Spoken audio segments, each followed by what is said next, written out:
Uchtepa tumani Sakkoki mahallasida xonadon qaratganlar bo'lsa, ko'ryapsizlar 5 ta kottej yonma-yon tushgan, shulardan bittasi sotuvga qo'yilyapti. Ko'ryapsizlar asosiy ko'chagacha 30 metr atrofida chap tarafimizdan Urizor rezidensiya, o'ng tarafimizdan Uchtepa hokimiyati va Jurjoniy mahallasiga chiqib ketsanglar bo'ladi.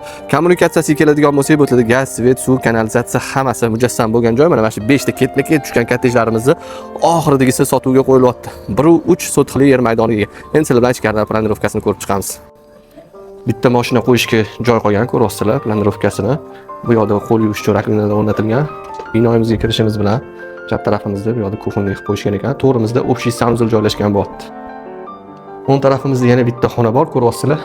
Choy ichib o'tirish uchun xona qo'yilgan, orqa tarafda havoylash uchun joylar ham tashab ketilgan. Yerto'la qismiga ham ega isitish tizimlari hammasi shu yerga o'rnatilgan bo'lyapti. O'ng tarafimizda xonani ko'radigan bo'lsak, kengina razmerda zal joylashgan bo'lyapti. Sizlar bilan ikkinchi qavatni ko'rishda davom etamiz.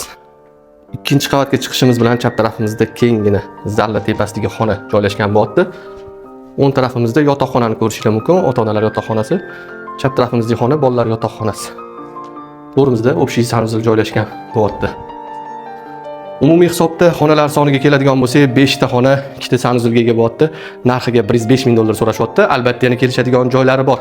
Qiziqqanlar uchun doimgidek egalar raqamini yozib qo'yamiz. Aniq manzilni Telegram kanalimizda ko'rishingiz mumkin.